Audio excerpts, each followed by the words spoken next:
where the magic sits. It's the heartbeat of the now and the then, where the story starts and never ends. Tune in, lean and feel the groove. Every moment, a vibe you can't lose. It's for the culture, by the culture. Play got the soul to show you. Breaking it down, lifting it higher. Feel the rhythm, spark the fire.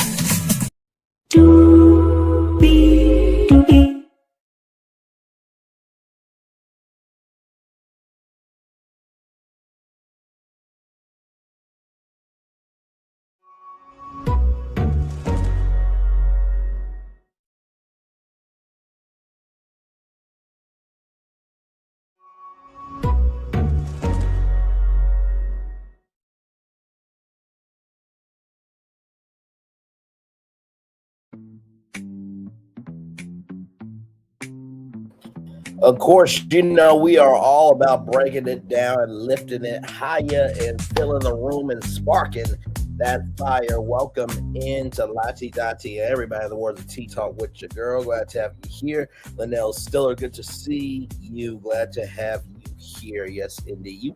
You were here at 11 a.m. See, that's... I haven't been doing the 11 a.m. shows for quite a while, but I appreciate you for even dropping by. For sure. So we got a lot to get to, everybody.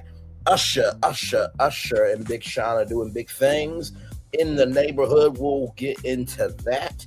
Jekalyn Carr came out with her own doll, and I gotta tell you, it looks beautiful, just like she does. Jeanine Searcy, if you haven't heard of this woman, she is in the world, the industry, and of the platform of real estate. So we'll get into that.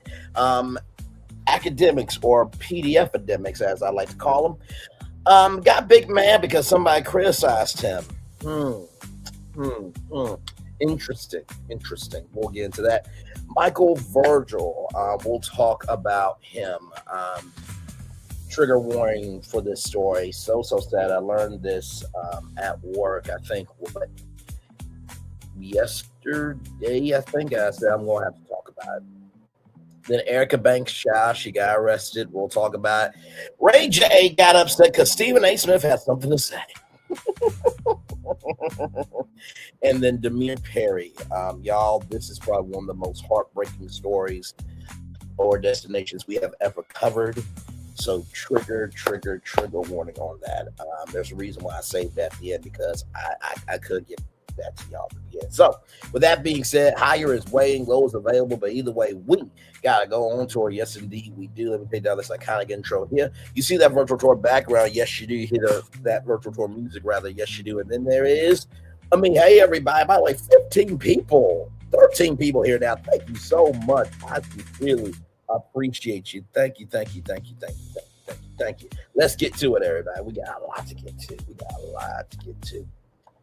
Here we go here. So we're going to start off with this story here. Now, this story is going to warm your heart right here.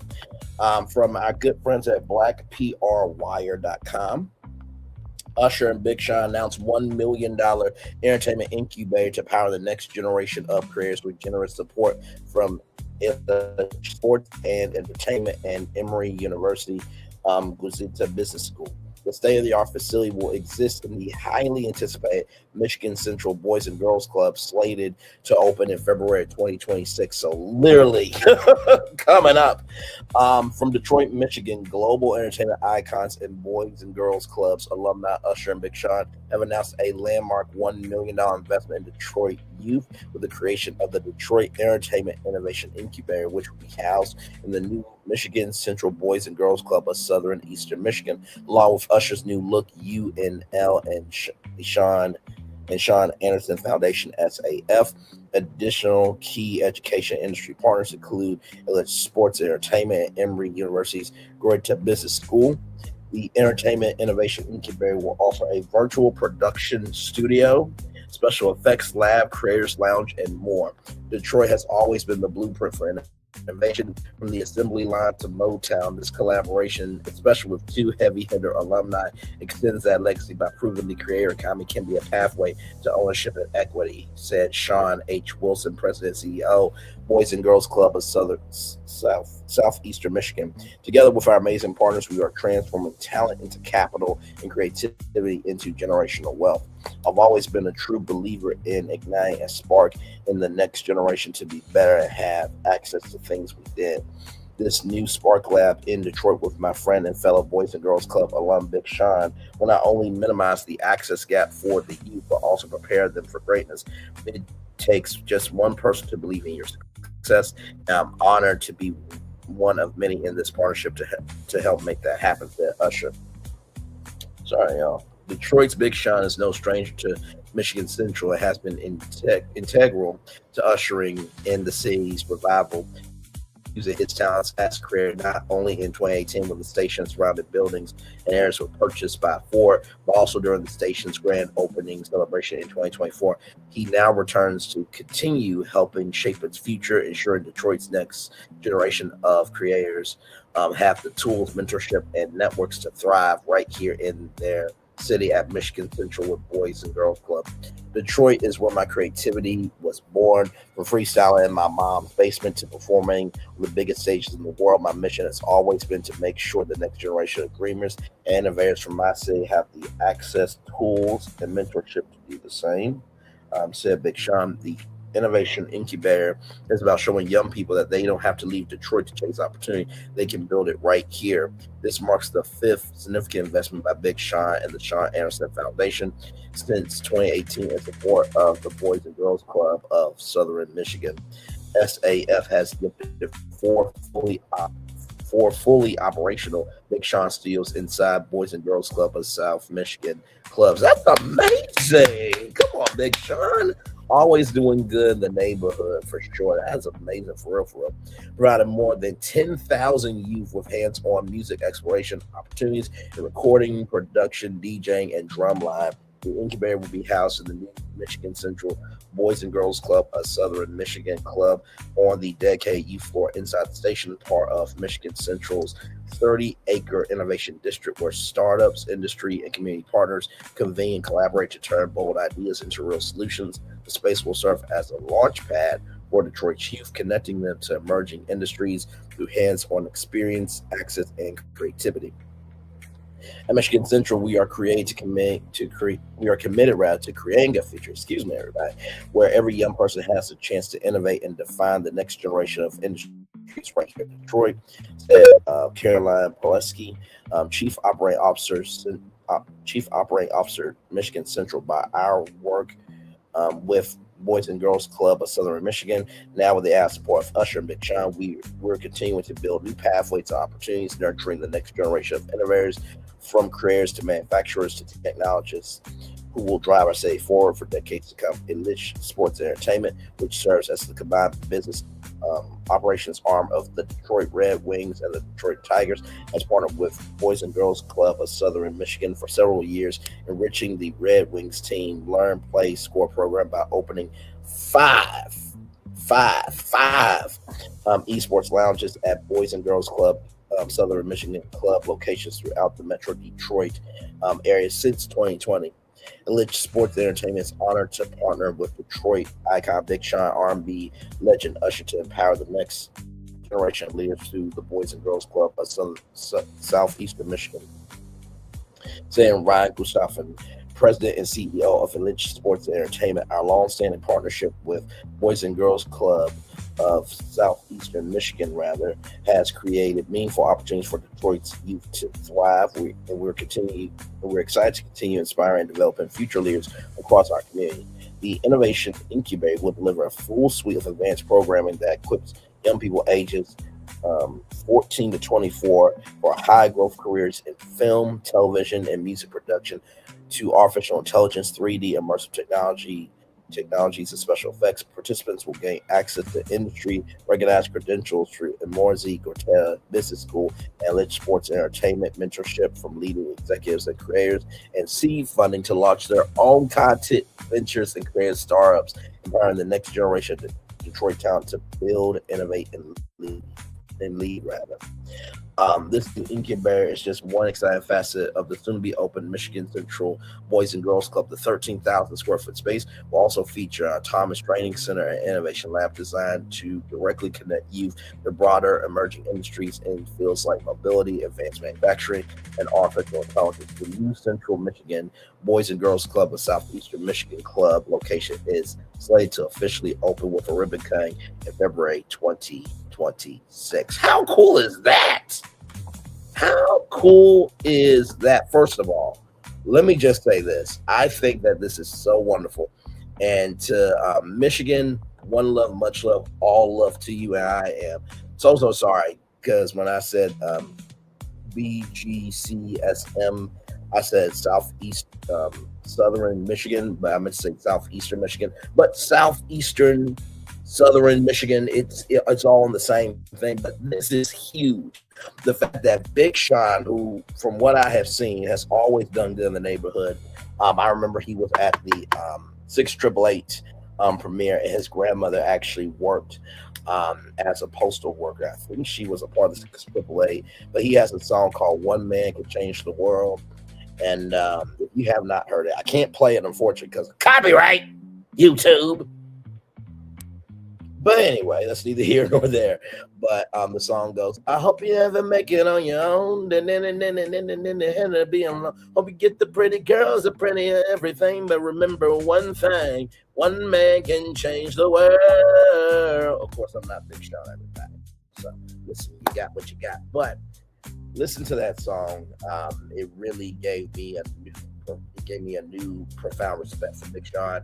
And sincerely, absolutely love this partnership with Usher and Big Sean. And not to mention all those kids in Detroit are going to get to have a place that's just for them. And this is why it's so important with what VH1 has done for years with Save the Music program, and why it's so important for, Broadway to exist, and, theater programs to exist. I mean, High School Musical, hello, anybody? So, our programs provide discipline, structure, and give somebody the chance to be somebody. Hey, Nikki News, good to see you, my friend. I hope all is well. Hey, Auntie, love you. You just are in time. We just got done talking about Usher and Big Sean. They have invested $1 million into a brand new space for young people in Michigan so that way they can go out and be content creators and have ownership and proprietary autonomy, which is quite amazing. And I gotta tell y'all something. I was talking with some coworkers today, and y'all, right now we're at 959,000 total views. We're almost at 960. I think we might have a party before the end of the year. But listen, one step at a time. And I will just say this to let me come on the big screen and talk to all the young people. Now, first of all, you should not be watching the show with your parents. Okay, if you are gonna watch the show with your parents. Okay, because sometimes Braylon's gotta go there where we're at an intersection of right is right and wrong is wrong, and so it's not always the cleanest. But I'm gonna speak to y'all one-on-one. First of all, however far you have come in your life up to this point, congratulations to you. That's congratulations and damn put together. Congratulations, I did that. I made that word with When Take Talks, which she made in as Drew 22, and a movie that's on Peacock. But with that being said, first thing I would say to you is what my dad has said to me. Bray, after school is work. Enjoy being young. Oh, thank you, my friend. I'm going to watch some of your videos I haven't seen to increase the view count. Thank you, my friend. I appreciate it. Listen, and honestly, let me tell you something. I truly believe we're going to get there. So like I said, please watch them. But honestly, tell you the truth, like, this is the best part of this channel, is that with live streams coming out every day and shorts coming out every day and videos too, you're always getting something. Like when I'm asleep, y'all can watch content. So if you're ever like, man, I miss Braylon, I want to hear his mouth today. Like I said, we're already done 10 seasons from 185 episode standpoint. That's how many episodes a talk show take, 185 episodes. So from that standpoint, 10 seasons. But from a 200 episode standpoint, we've done 5 seasons. But with that being said, back to the young people. Like I said, after school is work. Enjoy being young. Number 2, if you're gonna be a content creator, listen. If you think you're gonna get on YouTube, Facebook, Twitter, Instagram, TikTok, Clubhouse, what have you, and you think you're going to be Mr. Beast, I'm going to tell you right now, you might as well not do it. And I'm not saying that to deter you, but you got to think about this. The heavier the crown is, the stronger you have to be to hold the crown up. The heavier the crowd is, the stronger you gotta be to hold it up.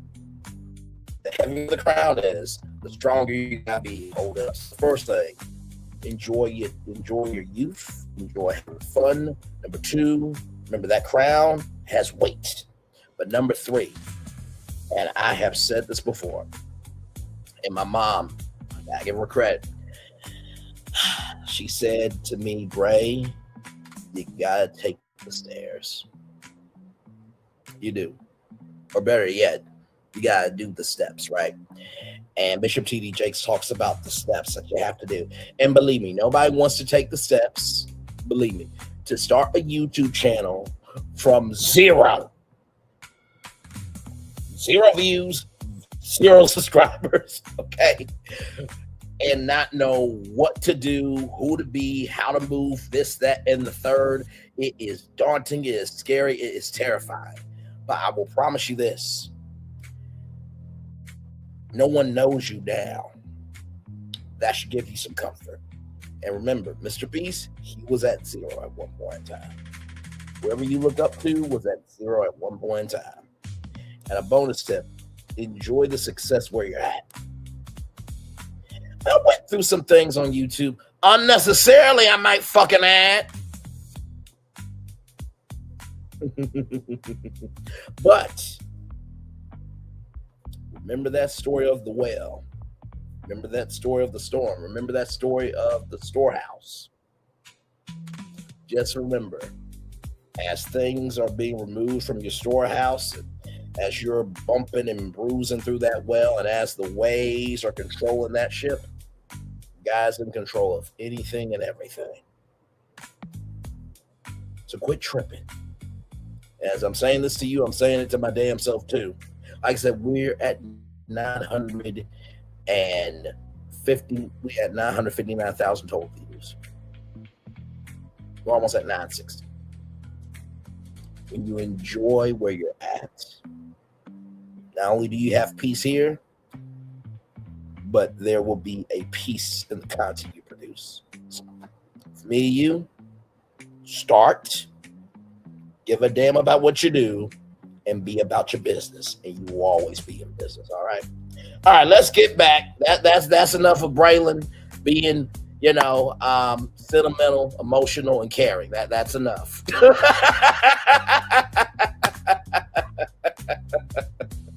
No, actually, we need more of that in the world. Real talk, everybody. So, all right, let's keep going. Yes, indeed. Here about Usher's new look.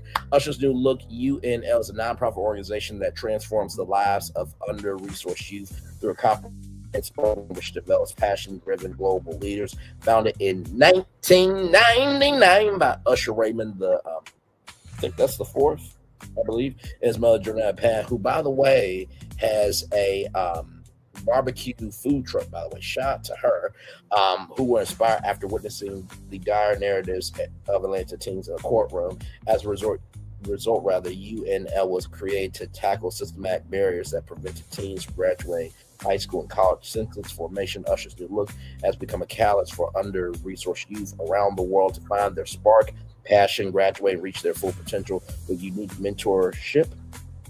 leadership program designed to help teens see past the circumstances, discover their potential, and unlock their purpose. UNL is creating a global network of leaders. To date, we have touched the lives of more than 50,000 youth. Let me say that 2 more times. 50,000 youth. 50,000 youth right there. About the Boys and Girls Club of Southeastern Michigan, serving more than 17,000 youth annually. BGSM is a national model for reimagining youth development by integrating workforce readiness, entrepreneurship, mental wellness into its club experience with a focus on economic mobility. BGCSM is creating a future where all youth are ready to compete and lead in the industry, shaping tomorrow. Learn more at www.bgcsm.org. And then, of course, the Sean Anderson Foundation, founded in 2012 by multi-platinum recording artist and philanthropist Big Sean. The Sean Anderson Foundation, SAF, is dedicated to improving the quality of life for youth and families across underserved communities through education, wellness, and creative expression. Focus on mental health, financial literacy, and career empowerment. Excuse me, everybody. The foundation continues to invest in the future of Detroit's creative economy, empowering the next generation to go higher in every aspect of life. Well, the Big Sean, to Usher, and to the Boys and Girls Club of Southeastern Michigan, I say well done to each and every one of you, and I pray nothing but light, love, and success to all parties involved, but also to all those youth. You get in that studio, you make it do what it do, and you stomp the yard, damn it. Okay? Because the world is a classroom. The world is a stage. The world is a factory. Here's the problem, though. Factories, they got to follow blueprints. But brands, they're originals. Let's keep going, everybody. Some more good news here from blacknews.com, one of our great sources around here. Gospel singer Jekalyn Carr. And let me tell you something. Jekalyn Carr, that smile right there, child. Woo! Jeez. God knew what he was doing. He made fine black women. Moving on. Gospel singer Jekalyn Carr. By the way, I'm laughing because there was a show on BET called The Sheards.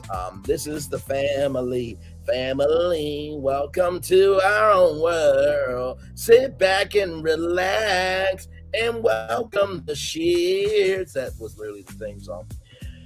Two tragedies of my life, okay? First of all, Karen Clark Shear, she came down the steps of their home, and Karen Clark Shear got a makeover, and she said, "Do you like it?" to Bishop J. Drew Sheard, and she asked, "Do I look younger?" Thank God I was a nephew. Auntie, you are looking damn good. What the fuck? I'm sorry. I am so sorry. See, Unc, she was asking for a grown response, so I gave her a grown response. But that's your wife. That's the first lady, and my Black Life Matters. The second thing, I was at Spiritual Encounter, and I got to see Kiara Sheard. And if you have not heard, you are.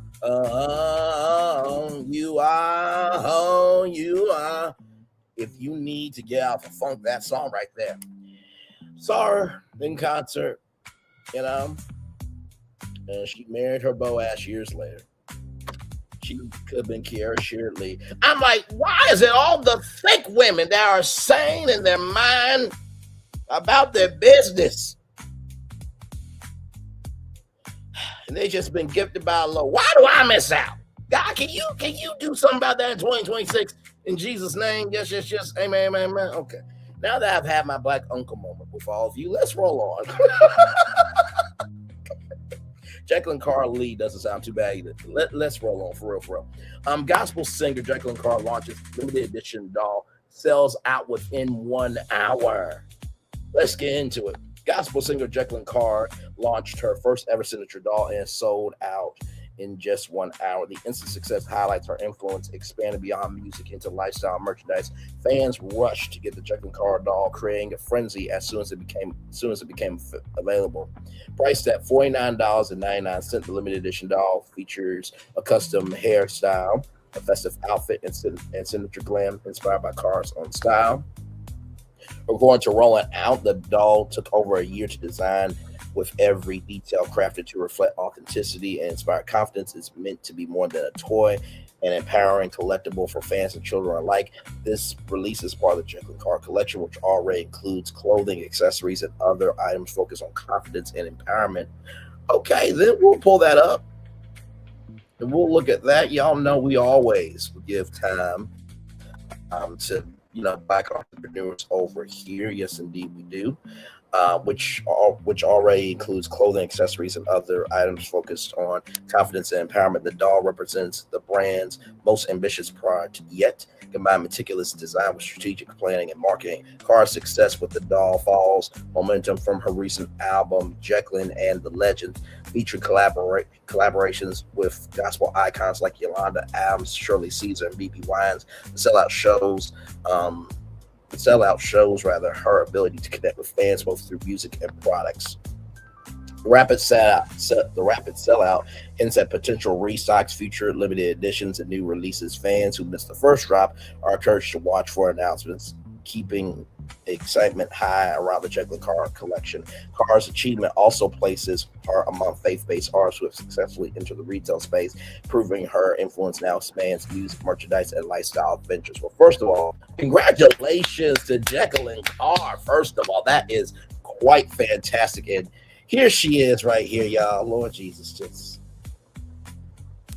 I will say sometimes I do wonder if I could, marry a Jekalyn Carr. Not to say that I wouldn't, because hello, but y'all know my personality, the frequency of my soul in my mouth. So that with a female, curvaceous, gifted gospel artist, it can be a little bit weighty, but they say preachers' daughters like some boldness. They like somebody a little secular with a spiritual mindset. So things can work out. Jekalyn Carly, everybody, just hashtag that in different chats. Well, be careful what chat you go to, but hashtag that in chats and let's see if we can get a trend going. Moving on. So with that being said, here is the website here. The catalog Jekalyn for her. Okay, so they are working on something amazing there. I thought the collection was already together. Let me make sure something.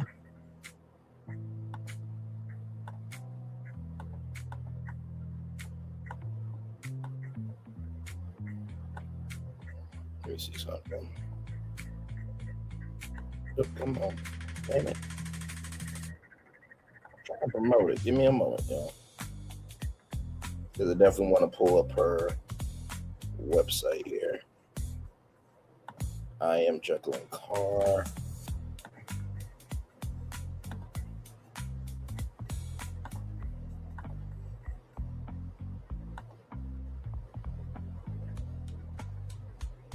Just want to make sure I'm on the right site here.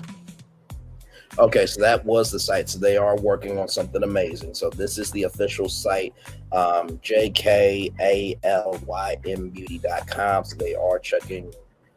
They are going to be making something good happen there for you guys here in just a little bit. Now, here is IamJekalynCarr.com.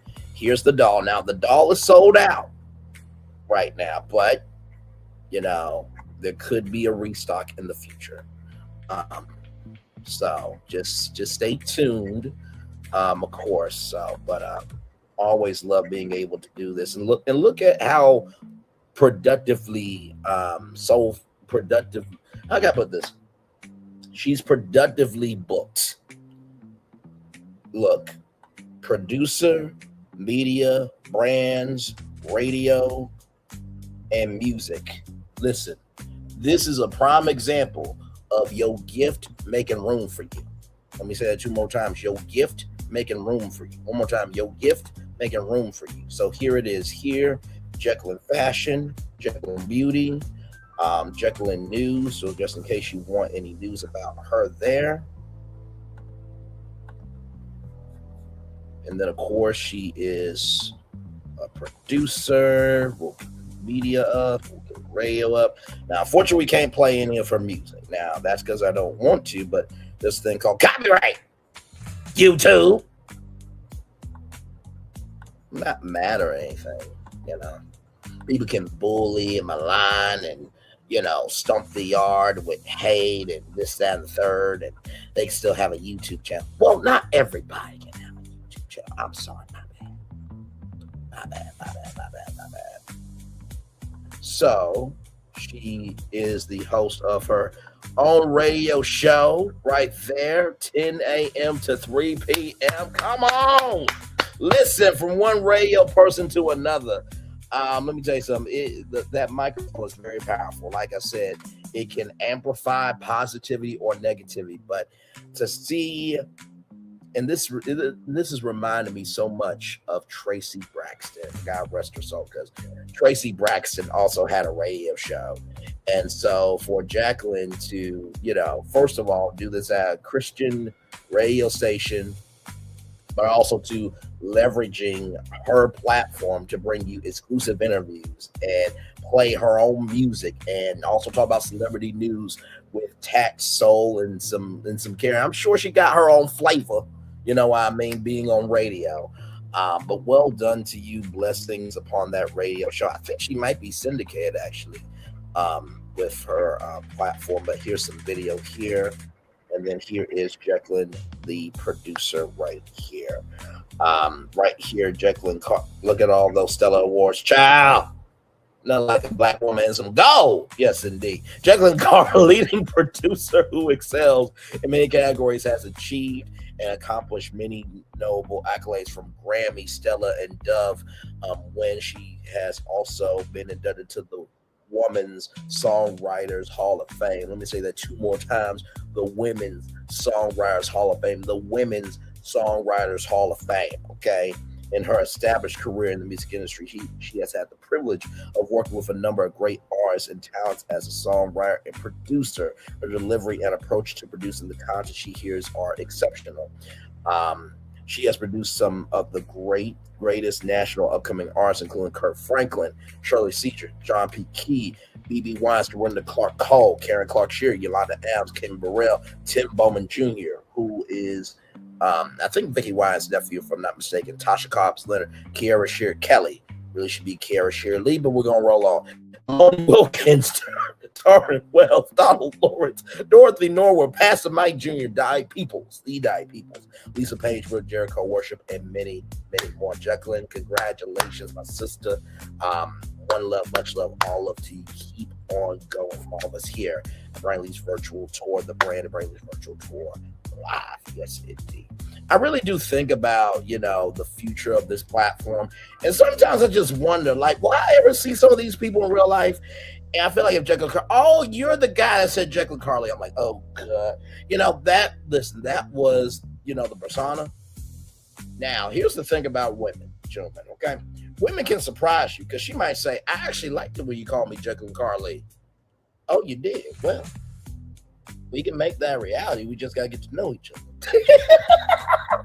Rolling on. So we start off with Usher and Big Sean and Jekalyn Carr, some great. Now we got to get to some news here. Now, of course, shout out to the Shade Room for this. Literally, as I was getting getting our tour ready for all of you, I saw this story right here.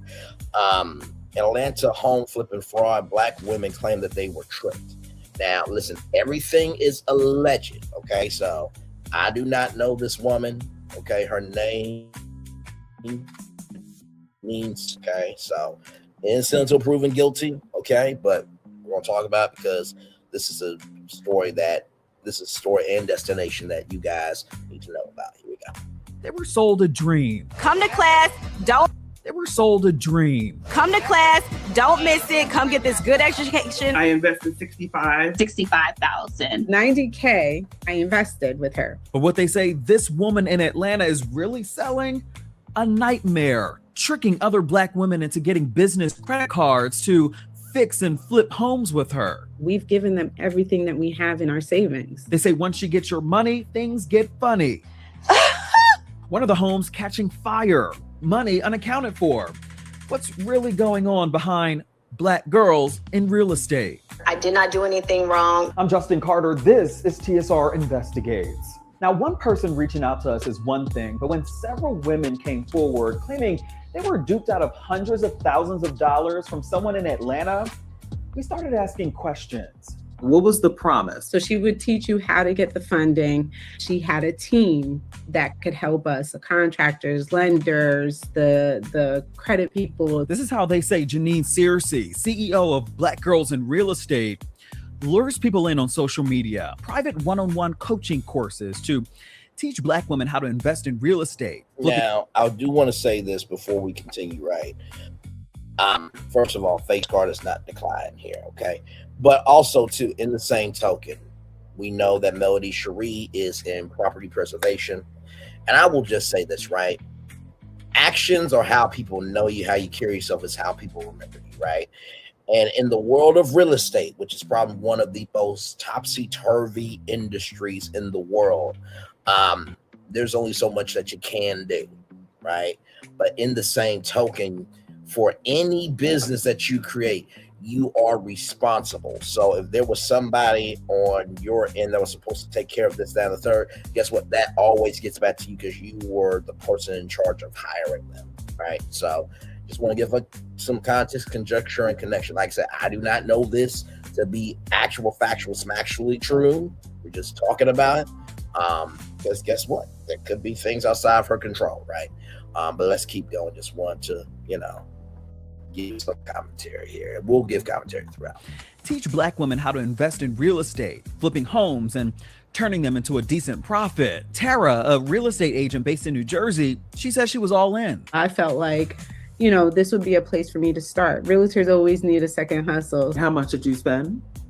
So for the class, it was $25,000. $25,000 for 8 virtual sessions. $25,000. I know it was. Now that I think about it, I'm like, I could have went to school for $25,000. She went through with it anyway, and that's when she says the red flag started immediately. The first class, she canceled and had to reschedule. So it was more of, hey girl, I can't make it today. I gotta go get my hair done type of situation.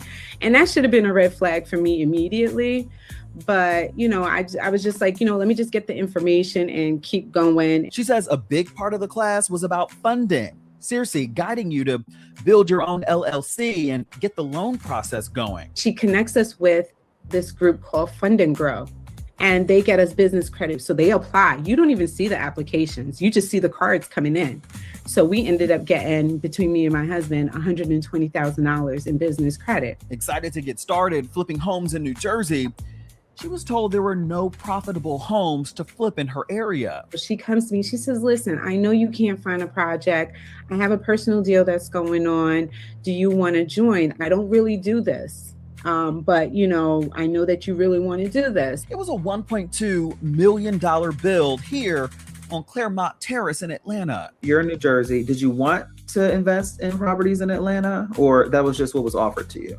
That was what was offered. Of course, I would love to invest more where I was, but what I sent her, she just was like, that's not worth it. The profits is too close. It's too tight. It's not worth it. She agrees to go in on the project. Yeah, I will say this, right? When it comes to, real estate, right?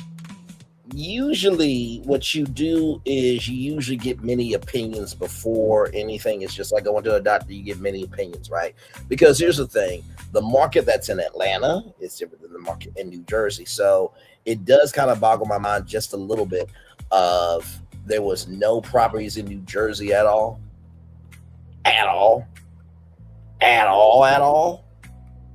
But there's plenty of properties in Atlanta. Like just asking a question. Let's get back to it. Project $90,000.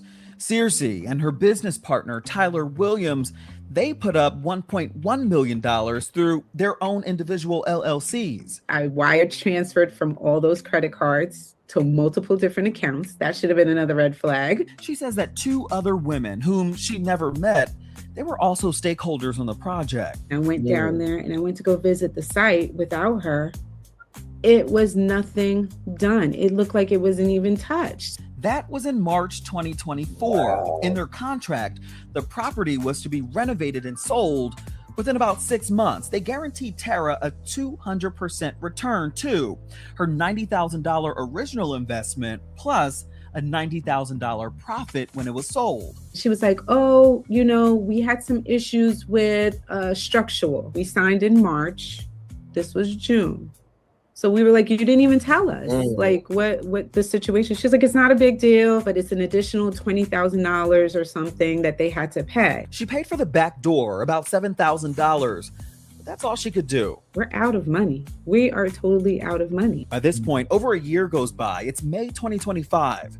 She wanted out of the deal altogether, but she says Searcy refused and has yet to pay her back. And remember, she did take out a business credit line for this. Hey roommates, before we go any further, do us a big one. If you love some TSR Investigates, make sure you go ahead and like this video and subscribe to the Shade Room's YouTube channel for new weekly episodes of this show and more. Oh, scarlet flame, blaze bright and cleanse the sacred land. Okay, let's get back to it. How much is your monthly payment? You're still paying these monthly payments? I'm close to about $6,000 a month. It's more than my house bill. Damn! We've given them everything that we have in our savings. Wow. She is not alone. It happened to Makisha McClinton in Georgia. We won't get our money back. And Charlotte Wolcott in Tennessee. She's really good with kind of talking a good game once she gets the investment or the money. This was to be $1 million homes we're talking about. It was set to sell for $1 million and something. Wolcott wiring $65,000 to go in on this $870,000 flip property in Atlanta's prominent Buckhead neighborhood. Per the contract, if it sells, then we would have, my return. Let me pause it real quick. She could have hired someone on TaskRabbit to send her pictures of the property. Is TaskRabbit like Angie.com? Because there was a thing called Angie's List, right? I think there's other websites like that where you can like, I think it's called Nextdoor, something to that degree, where you can like, you know, call a plumber, this, that, and the third. But it seems like TaskRabbit is more of, you know, hiring taskers to be able to, you know, do things for you. Like I said, I'm just gleaming off of what Nikki News is saying here. Now, of course, we're going to pull up Jeanine Searcy's website here to just see more about her, right? Just to see if there's anything, you know, new that maybe we wasn't able to see in this. But yeah, like I said, innocent until proven guilty, y'all. Okay, so we're just having a conversation. So here we go. On that investment would have been a return of $100,000. But the dream, it was short-lived. This is the house. Look at this. October 2024, months into the flip, it burned down. I don't want to go all the way up in this thing, because I definitely don't want to fall in. I mean, you can see it is completely like, I mean, I cannot believe this. When the house did burn down, was it a mysterious fire? Did you feel like there was something going on with it? She said on her own Facebook, her live on Facebook on that day, it burned for 6 hours and nobody saw it. 6 hours. But you can see in the video that she's doing, there's a house right next door. We did get a hold of the fire incident report. Fire investigators, they were called to the scene, but the cause, it was listed as undetermined. McClinton, she was a stakeholder on the project too, and says it wasn't adding up. And they sold the property. Okay, so you know it's a work gig app. You can hire people to complete projects and tasks for you. Okay, thank you for that, Nikki News. So if you're looking for somebody to complete projects and tasks for you because time is tight, TaskRabbit. I'm assuming that's at taskrabbit.com, and then they probably have an app in the Google Play Store and the Apple App Store as well. Thank you, love you, appreciate you as always, gorgeous. All right. In May, and they didn't even tell us they sold the land for $800,000, and they had got a check. So we asked for documentation. They said they didn't get all the check from the insurance. I said, well, can you send me over the document as to why they didn't send over the full amount for the burn down? We never received it. We never received the document for the purchase of the home or the sale or the insurance check. Instead, she says they took their investment money and funneled it into another flip project miles away, a project they knew nothing about. If we're willing to take the loss, let us take it. Mm-hmm. They will not tell us the loss. They will not give us any of the money back, even from the nothing.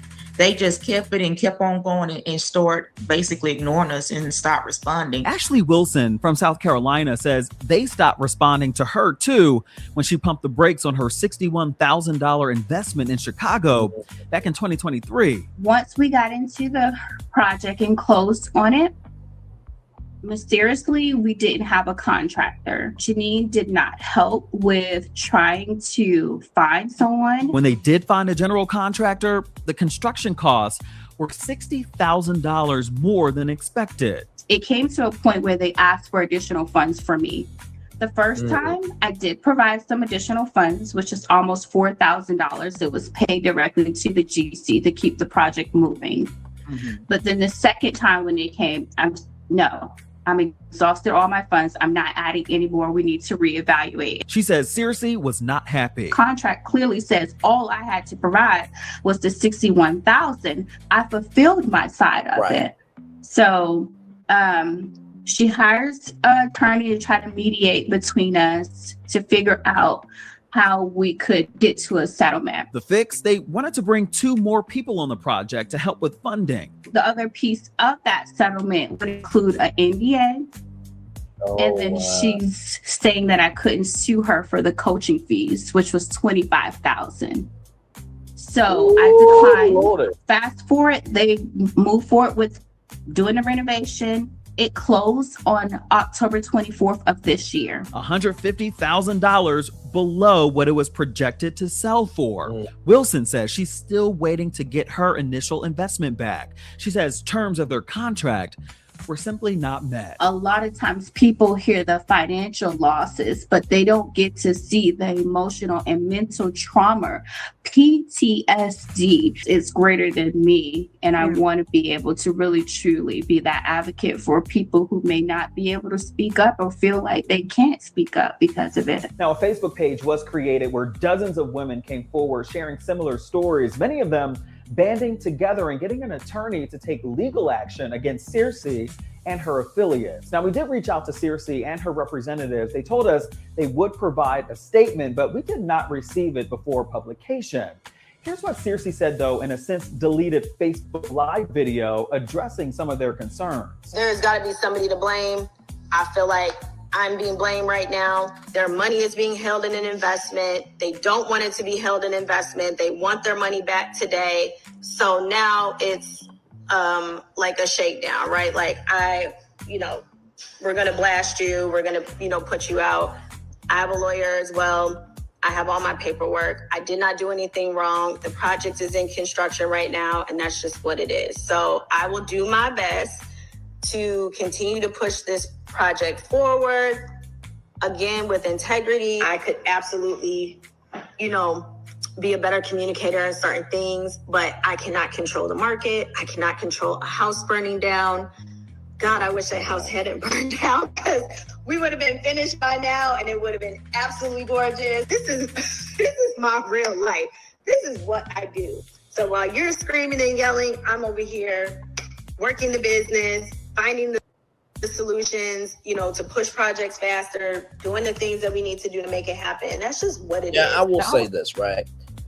Even though she says that people are screaming and yelling, with all due respect to Miss Searcy, if you was losing money, I think you would be screaming and yelling too.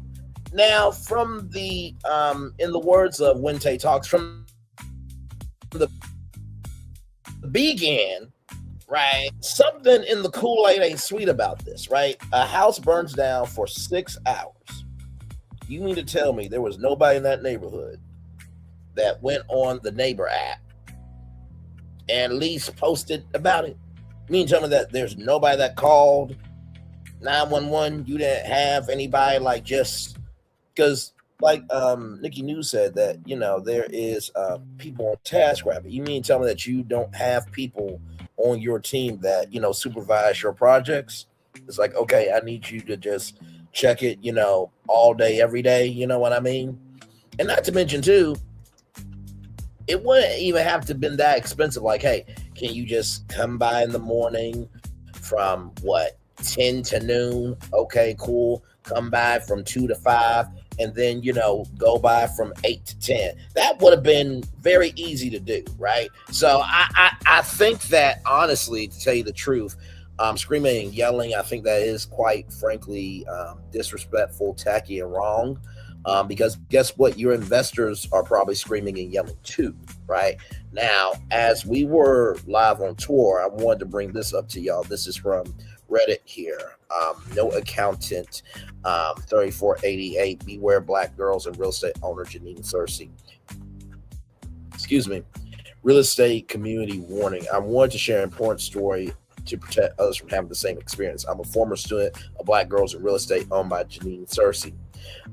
Investors program. I retained legal counsel after paying $12,500 for a private real estate coaching program that failed to deliver what was promised. Based on my personal experience, several sessions were incomplete, missing key educational content, and instead used to promote outside paid services or unrelated sales pitches. I also discovered other participants paid significantly less for the same program, some as low as $1,000. Hang on.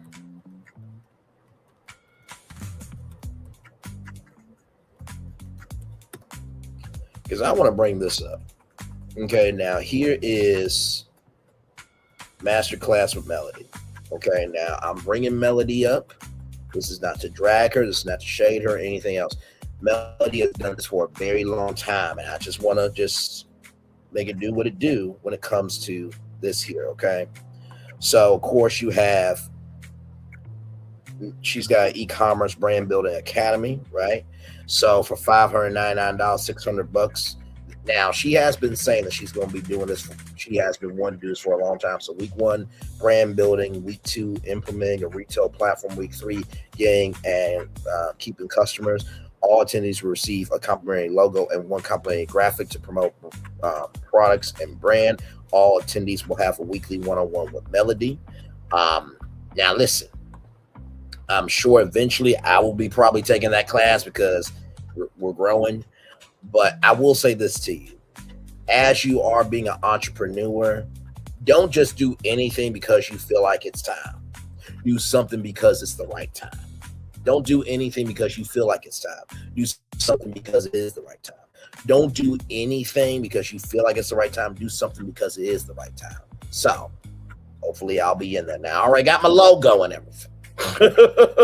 Okay, I already got my logo. My logo is this. Okay, listen, very cutesy, very mindful, very demure. Oh, for sure, And let me tell you something. Honestly, I'm gonna just say this right now. If Melody wanted me to be a part of her branding class, you know, to get into the social media part of it, because I don't know part of this. This e-commerce and brand building course, I will gladly help. I'm gonna tell you why I say that, because at the beginning, middle, end of the day, right? Like I said before with Jekalyn Carr, your gift will make room for you. Now, for a lot of y'all, because there has been some people to say, Brain, you know so much, you should really charge. Here's the thing, right? At the beginning, middle, end of the day, not everybody has the resources to gain access. But what you can do is you realize what you have while being responsible for how you move, and you can still do just as good. So, Melody needs me, she got me. Because I know a little something about building a YouTube channel. And as you guys know, with e-commerce and branding, a lot of people are getting into entertainment marketing. YouTube is watched now more than television. When you see, you know, Talk Shop Live, Candy Burris, that's a huge thing. So, listen, there it is. But I want to keep going here. Of course, you know, she has her I Stand Against Abuse, Millimeters versus Everybody. But here it is here, virtual in-person training add-on. Right here, $299. And then here is the in-person add-on, $2,000. Now, I don't think these price, and then of course, she's got more here. Let's see if there's any more. Okay, so I think that, hang on. Yeah, I think these are all her. I think these are some of her merchandising products. But she also has the mini course for $399, the property preservation tutorial video. Mimosas with Melody playback, 1999. And then she has a property preservation playbook ebook to $29.99, $750. Now, I will say this. Melody usually does not change her prices unless she really feels compelled to do it or there's a code, but usually Melody's prices never change. So to hear, right, $25,000 to, let me go back to it, to this story here of paying $12,500, and where this person discovered other participants pay significantly less for the same program, some as low as $1,000, that's making me uneasy. You know what I mean? Let's keep going with this story here, which raised further concerns about fairness and transparency. Rather, after the session, she was supposed to find a property for me to invest in, rather, and walk me through the process. She promised to take us to different stores and connect us with resources. That never happened. She never met with me in person nor found a property for hands-on experience. She never completed the coaching sessions, and despite repeated attempts to resolve the issue, I have not received the value of the service listed in the contract, and I have to pursue legal action to recover my funds and police report. This post is to spread awareness. Please research thoroughly before investing large sums into coaching programs or mentorships. Unfortunately, not every empowerment platform operates with honesty or professionalism. Be cautious as for receipts and demand accountability. Money bag, Black Power Fist, hashtag Black Girls in Real Estate, hashtag Real Estate Education, hashtag Consumer Awareness, hashtag Protect Your Money. Now, this story came out 27 days ago. So here's the website. Okay, so $20 off for your first purchase. So let's see what she has here. Okay. So here are her products.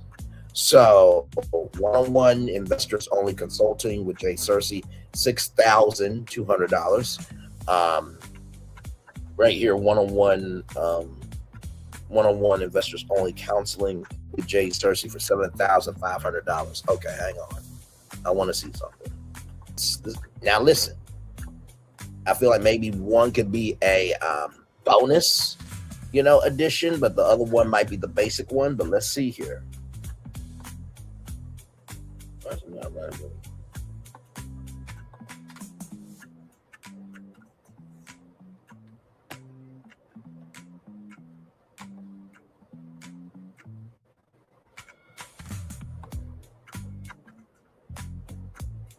Give me a moment, y'all.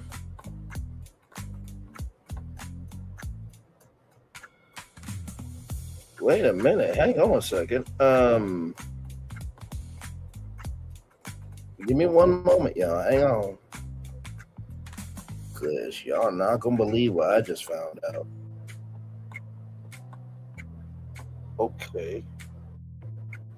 Interesting. Give me a moment.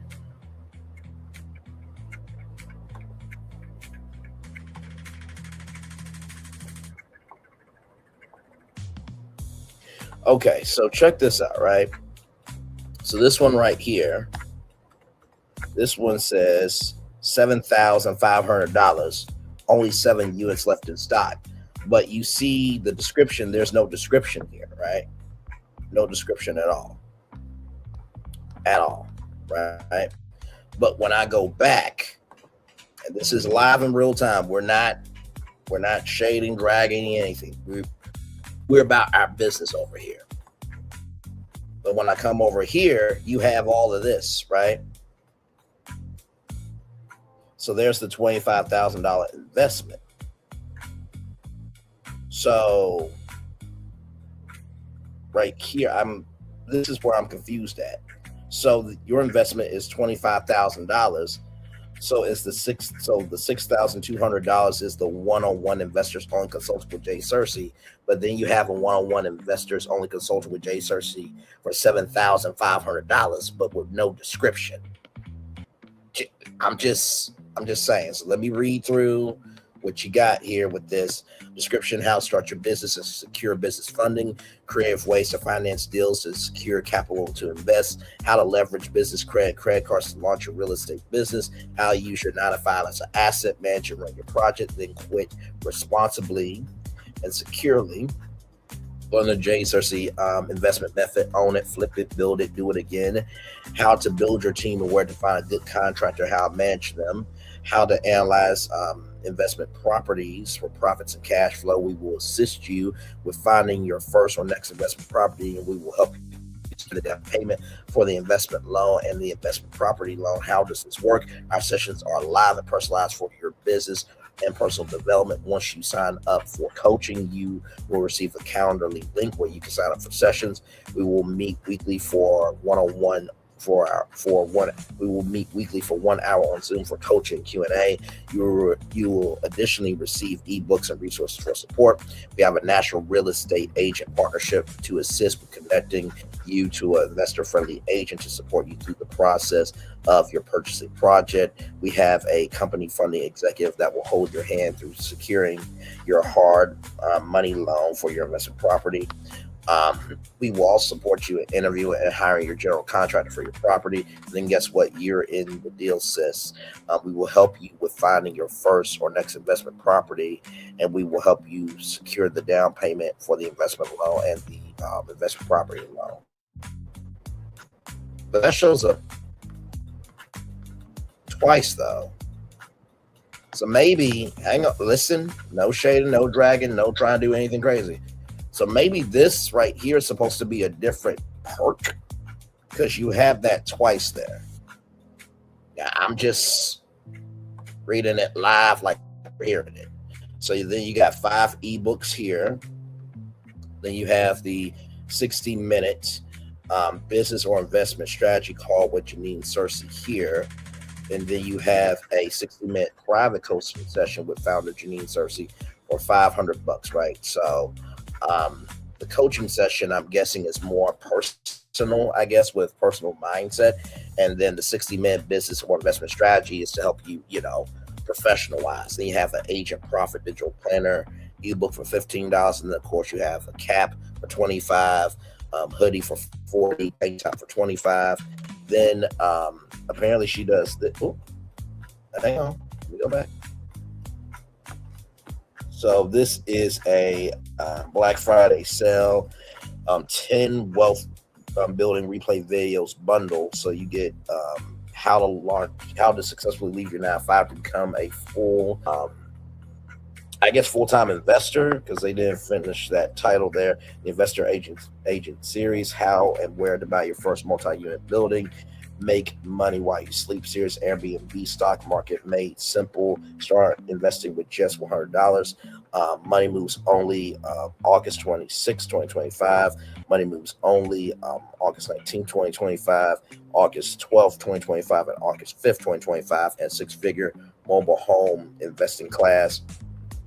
So all that for $47, which is not bad at all. Let's go back. Like I said, this is the first time I've ever heard this woman, so we're just going through, just trying to see what she's about, y'all, okay? So then you have Black family planning. Let me refresh this.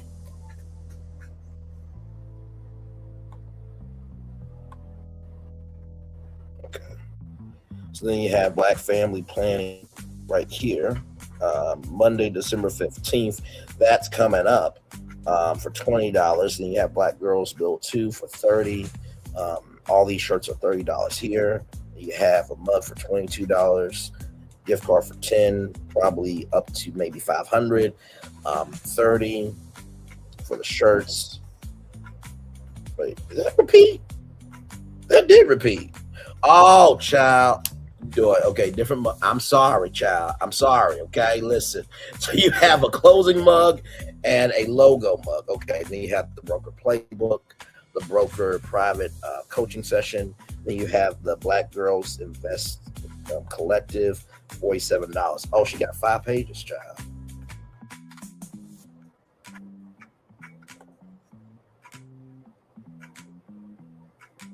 And like I said, I think probably most of the other pages are probably a mix of products and stuff, but I don't know. I don't know about this, y'all. Like, because this is the thing. Whenever you have packages, not only do they have like descriptions and stuff like that, but also too, like one is like a premium edition, and then one's a entry edition, right? Just like a car. There's basic, standard. I can put it. There's basic, intermediate, and advanced models, right? So,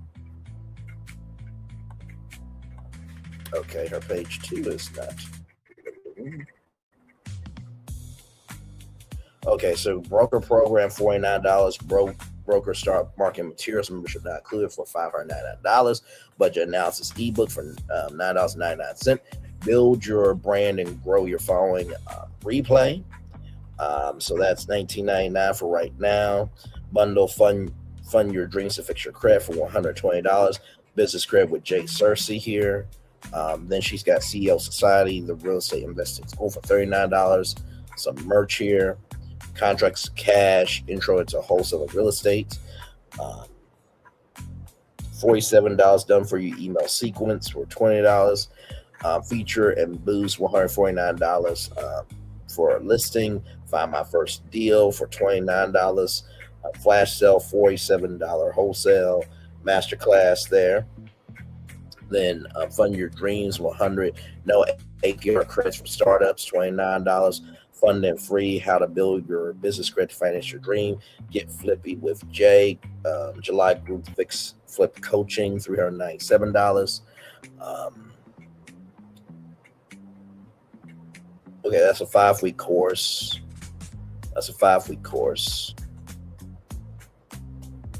Oh, that's July and that's May. Okay, so the July is $397, but the May was $897. That's a jump. Then you got Get Flipping with Jay, store favorites for flips for $27. Group real estate investment coaching $5,000.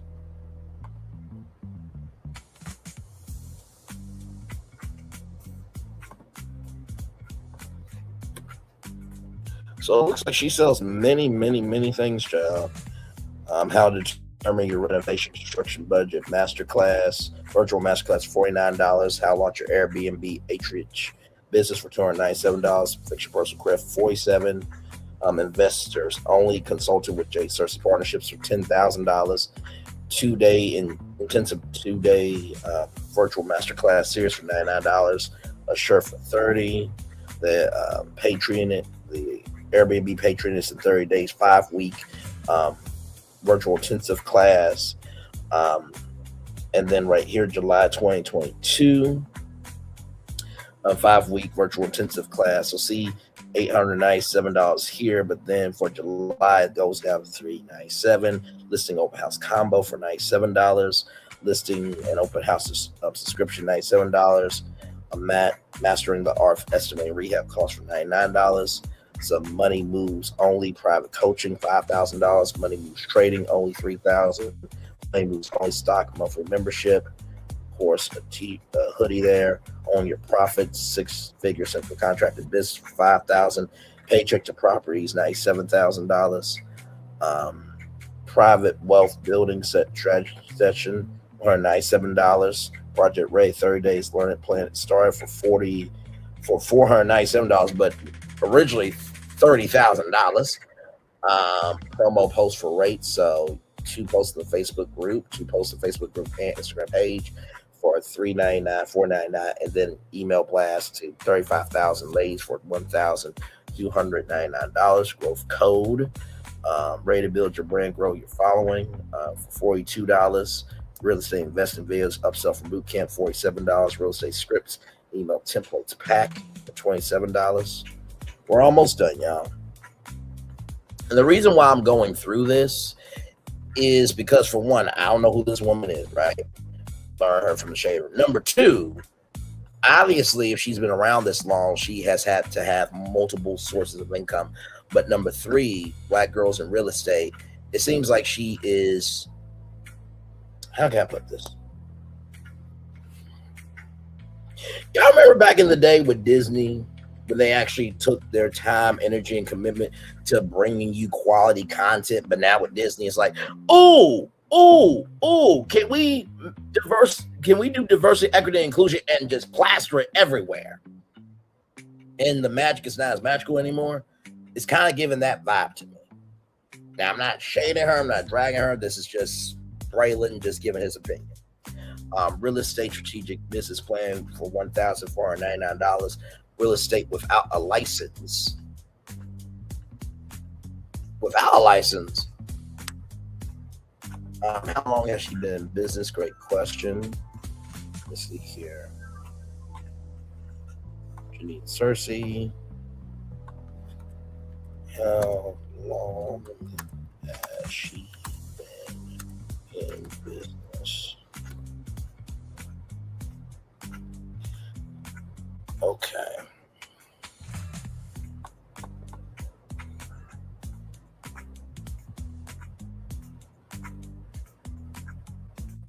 So right here, so she's intern with the Oprah Show, recruit for several Fortune 500 companies, branch manager for car service. So 2020, she took her resources and tools she developed from her first few house renovations and started Black Girls in Real Estate. So it looks like she's been around for 5 years.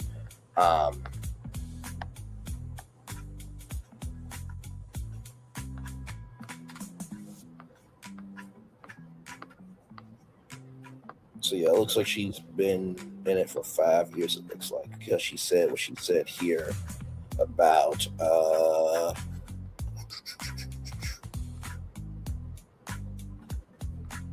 right here in 2020. So she's been around for 5 years in this thing.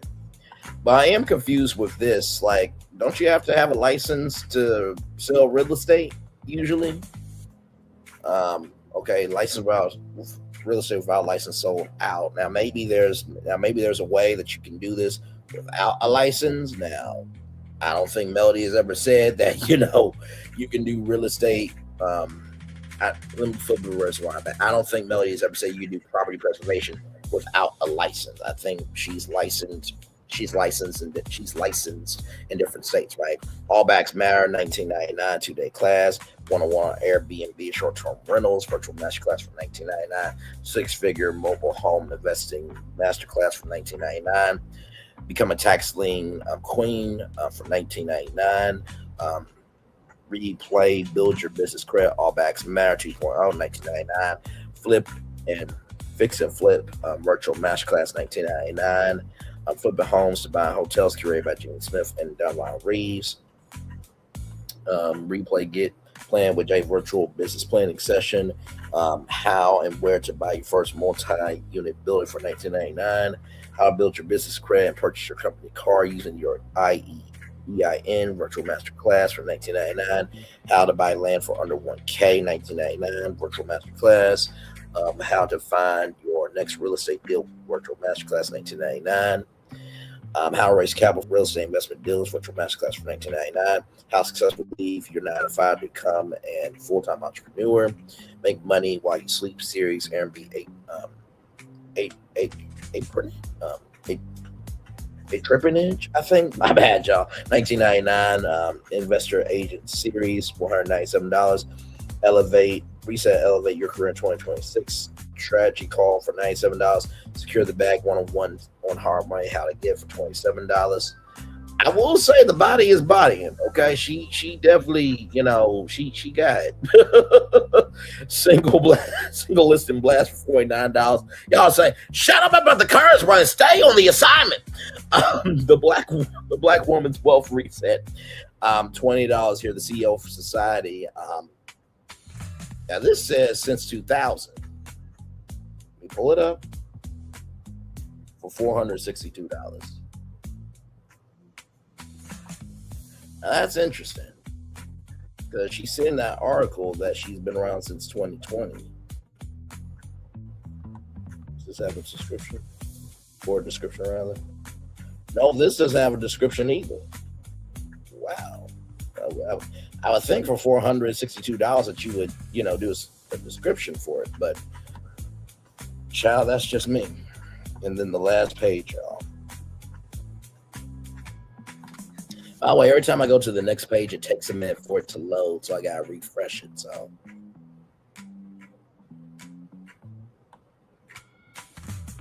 This is the last page here. Investor's Guide to Hiring 50 Questions to Ask Before Hiring General Contractor, $27. The Process of Submitting an Offer on Real Estate Deal, $27.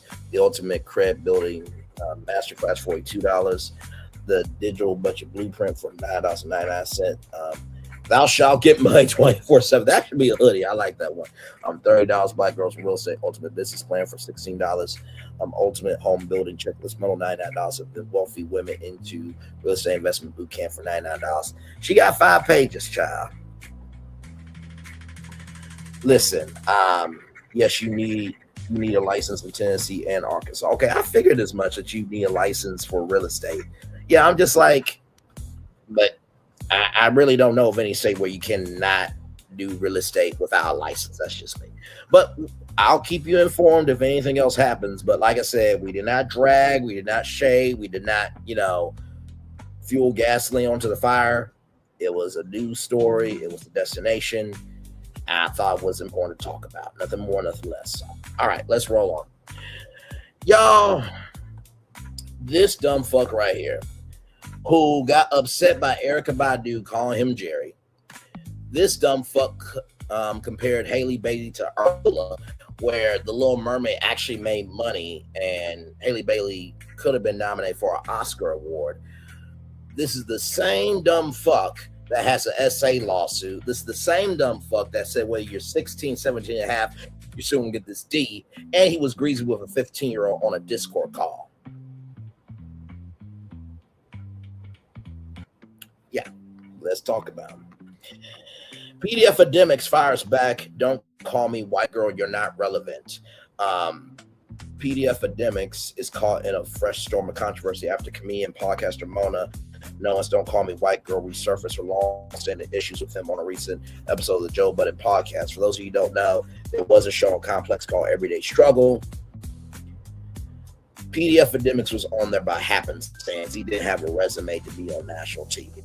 Okay, just want to put that out there. All right, moving on. And also, too, he did the war in Iraq and made fun of black people dying. Yeah, Mona first criticized PDF Akademiks years ago during a No Jumper interview, calling out his early war in Iraq series, saying he made fun of kids dying in Chicago while building his platform. She argued that people who never live street life should not be reporting on it, saying you can't learn this in a degree, you can't cover it if you don't understand it, which a lot of people were saying, by the way. I do just want to say that, so here we go. We let real dweebs that wouldn't even jump out the car to cop a fucking ape. If they made beer illegal, they would have a hard time getting it. They'd be the nigga paying $30 for a can of beer because they fucking don't know nothing. We gorillas. Like, once you survive the street and you don't rat, you're not dead. I ain't got that fucked up limp or ain't put me in no chair, nigga. I'm a gorilla. You feel what I'm saying? I'm better than you because I survived that shit, period. The thing about street people is we have knowledge that you can't just go get a degree in. You can have a degree in whatever you want. You can't learn this shit I know. And I damn near can't even fucking teach it. You understand what I'm saying? That look down, that whole like, they're thugs, they have criminal records. That's why you can't be in this culture reporting on it. That's why Akademiks shouldn't have been the person reporting on all the Chicago shit. Because he ain't from 63rd. Like, he don't know shit about shit, but we let these people come in the culture and talk shit. Look at the people we talked about, Gil and Wallow. Gil locked the fuck up, doors kicked in over some motherfucking weed. Him and his bitch went to jail. And she was a square and open her fucking mouth, ain't tell. This lady's a makeup artist. You understand what I'm saying? Fucking Wallow do a dub for robbery. Like, these motherfuckers is talking street shit, teaching street lessons because they walked on them streets. We let people that's really like in the culture that don't have Vlad, Akademiks, trap lore. I don't understand how they're allowed to do that shit. I don't get it. Shit, lightweight Adam. Like, I don't get how the white boys could just come in and do that. I do know why. Because this is a white man's world. A white man can do what the fuck he want. A white man right now can come out as a drill rapper, put goals in his mouth. The nigga might go up. You know what? If you're going to push that, Now, I'm going to just say this. There was a guy named Vic Mensa who was on Everyday Struggle and wanted to slap the piss, shout out to Mama Evelyn, slap the piss out of PDF Akademiks. And this is the thing, right? PDF Akademiks never goes hard on men. Sounds like a YouTuber we know, the male version of Thirsty Toxicity that lost the case. Moving on. Listen, like I'm saying, right? Akademiks will not go after Vic Mensa. He went after Freddie Gibbs a little bit, this, that, and the third. But it's like, bruh, I get what Don't Call Me White Girl is saying, right? Of course, if somebody has passed away in Chicago, right, I can talk about it because it's a news story, or as we call them, destinations over here. But for me to report on street culture when I never lived in Chicago, she got a damn point, right? It's almost like there was this show called Jail. It was on the Spike TV network, right? And it was people from the gangs on national TV giving the inside track of how the sausage was made, right? And it's just like, people in gangs know people, and you get what the white girl is saying. So here's another clip.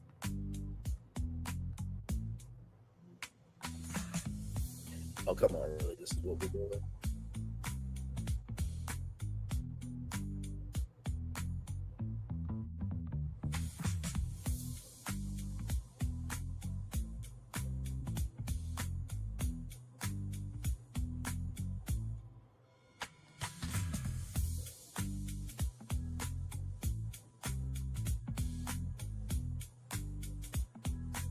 Give me a moment now. Okay, so here's this here. Here we go. Okay. Yeah, back to the academic shit we was talking about. I was talking about I liked it. I liked the response though, but I want one of y'all to tell me whose what response? academics. I like what Mano said too. What happened? What's the story? Ak went on his stream and he was talking about Fab wearing a headband. Right. Okay. And he was just saying like, you know, that's the equivalent of a nigga just sitting there with an Allen Iverson shooting sleeve on and not playing no basketball. Like, you're not doing nothing that requires a headband. Then he was saying for his age, you don't dress age appropriate. That's what Did he use the words senior citizen? Mm-hmm. Okay. Yeah. Sidebar, that's fucking You made hilarious. it sound a little more nice than how It wasn't he was nice. saying I'm just, I mean, he was clowning Fab. He was clowning. Yeah, he was clowning. Yeah, well, Mano got super offended. And I really liked his response. I really enjoyed people talk shit well. It was long too, but I think my favorite part by far was when he compared their dicks. Mano basically said in so many words that he knows the whores. Okay. He knows the hoes. He's in the streets. And the hoes call Act chicken. I would like to also say I've heard the same. He said that he is a big dick dominator. It said something like that. Dictator. And he's a big dick dictator. And don't talk to him like that. You can't even stand with him. How does that come back to you? Like news about their shit being chicken nugget? With me, because I told this to Joey. I'm the type of person, if my friends say they fuck somebody, the first thing I say is like, how was the pussy? How was it? You know what I mean? So right there. And not to mention, if you fuck somebody like Akademiks, as big as his mouth is, you're going to say something about that dick being little because it's funny. You know what I mean? Especially his build. He already built like a baby mom. So it's like built like a baby mom with this little ass dick. It's funny as shit. Yes, I'm not a big fan of it. I hope that's not nobody's cousin.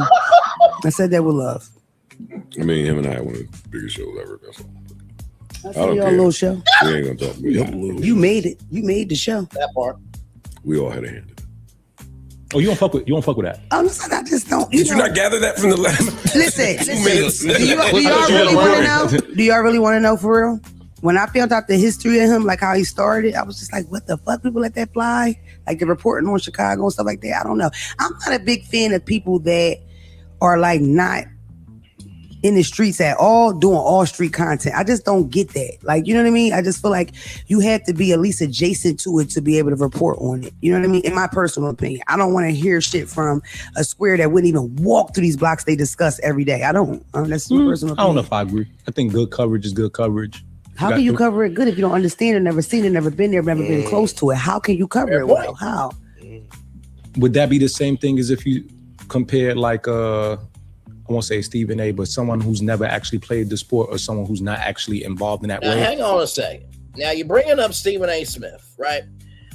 Stephen A. Smith, although he had a very measly, dismissive you know, not really an important motherfucking factor of a basketball career. He played somewhat of basketball, and he was at the Philadelphia Inquirer, right? So he has a resume that allows him to be able to give commentary in sports. And what Don't White Girl is saying is, don't tell me about the streets that I've walked on, that I breathed around these people, and I've been about it. And I cannot find your family tree of how you're connected to these streets. I think she's being very reasonable. Let's keep going. That way, but still able to speak about it in a way that sounds like they know what they're talking about? No. You wouldn't not be at the all. same? No. People lose their lives in the street. It's a Not just different that, thing. it's a politics that come in the street that if you discussing it from a wide array, you might not understand. There's a politics that come with everything that you Not like you compare it to the sports. I'm saying, well, she's saying because he's never come from the streets, he's never done any of the things that happen in the streets, he shouldn't be able to report on it. I'm not saying she's right or wrong. I'm just saying, I think if you're a good reporter and you have enough knowledge on how to find out information on something, you can report on it in an honest way. So are you trying to, are you going to bring up Milagro Grams next? Because Milagro Grams got found guilty in the court of law for bullying, harassing, and defaming Megan Thee Stallion, and has to pay $59,000. So I'm just asking a question here. Let's keep going. Way, even though you have not experienced it yourself. I didn't say he shouldn't. I'm just giving you the difference between the streets and sports. I didn't say he can't report on it. Yeah, the politics of sports is much more widely discussed than the politics of street streets, illegal enterprises. Right, because a lot of times what I see more accurately and openly. Okay. Well, a lot of times what I see is people report on the streets, and then it's always this little twang of like disgust almost. Like, you know, they're stupid, or it was like you don't understand it enough to even have that opinion. You know what I mean? Like, I don't. This is my personal opinion, especially when people he built his whole shit off that. I never knew that. That's how he started with the reporting on all the drill stuff. You know what I'm saying? And so many people lost their lives in Chicago. It's ground zero for that. That's where, in my opinion, Chicago influenced the country, the world. I listened to drill from Germany. You know what I mean? And it's like real drill music has real crime in it. It's assault and murder in it. So, you know. I feel you. I don't know enough about it to comment on it. See, you don't? No. And the reason why I'm talking about acts, or like I'm talking about in terms of the academics part of it. I just don't know. I don't know his backstory, so I don't know enough about From it. what I heard, he was reporting on Chicago stuff, and he would rename them. He started a series called The War on Chirac, and where he was basically almost on some investigative journalism type shit, breaking down what was going on in their streets. It was a YouTube series, and it took off, and it's what propelled him to. See, my thing with this is, I don't know if you got to be in the streets to do that. I don't think you have to be in the streets to do that. I'm okay with that. But for a lot of people saying, like, I hear a lot. People say I don't want to hear non-street people talk about street shit. But these same street people are making songs and putting them out there for public consumption. Right. So if I hear something like, I can't. But here's the thing to this dumb fucking Mark Lamont Hill, right? To those two dumb fucks. It would be, right? Like Mark Lamont Hill, right? Let's just say somebody who's never went to school is whooping ass mentally around Mark Lamont Hill and reducing his resume. Mark Lamont Hill will not like that. Just like this same dumb fuck right here. Now, I'm not saying Nicki News, y'all. I'm pointing to this dumb fuck right here in the burgundy hoodie. Whatever this dumb fuck does, that would be like trying to tell him who he should or should not be, right? So it's the principle of the thing, like how India Love, the dumb fuck that she is, and DDG, let me just say this to you, bro. People had every right to dunk in on India Love. So listen, the next time you get an award, I hope somebody goes up there and ruins your fucking moment. Because you don't give a fuck about your child. You don't give a fuck about Haley Baker. You don't give a fuck about nobody except your dancer. You don't give a fuck about your mama, your daddy, your sisters, your brothers. Because your brother whooped ass on somebody. And then DG got big mad, right? But he said before getting the dream guy, if you call me doo-doo garbage. So it's like, bruh, if you say that shit, and somebody says it, what do you expect? And India Love is a public figure, you dumb fuck. Just like you are a public figure, you dumb fuck. You're the one that wrote a song about don't take my child. I'm not about these hoes. This, that, the third. Bruh, shut the fuck up. Disrespectfully, I would love to do a versus between me and DDG doing a Hot Topic show for 1 week. Brainley's virtual tour up against DDG. I bet you I know who win that one. Easily. Fucking easily. I would be Casanat in doing a Hot Topic show because y'all have limited capacity to be about anything else than being fucking stupid. Let's finish this fucking thing. And that's to AMP2. Damn. I can't speak on any topic that a musician puts out if I don't live it. No, I wasn't talking about music. I'm talking about the street. But I'm saying, this is a lot of these people who were putting this shit in music. Yeah, they're actively. They put that in music because they have the experience to tell a story through music.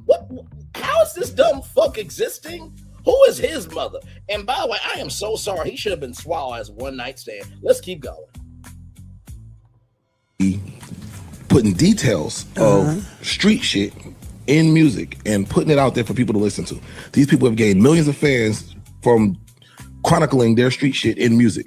So for someone to now pick up the breadcrumbs, put the pieces together from shit that y'all are saying in your music, like it ain't just Chicago. I could name a couple other cities that's been doing the same thing where I don't know none of you niggas, but I know what happened. I know who did what with this and that because y'all put it in your music and put it out. You know, yeah. I know more than I should know as a person who's not involved in it. You should, yeah. I know way more than I should know for a person that's not involved in it at all. Right. And where did that information come from? From them.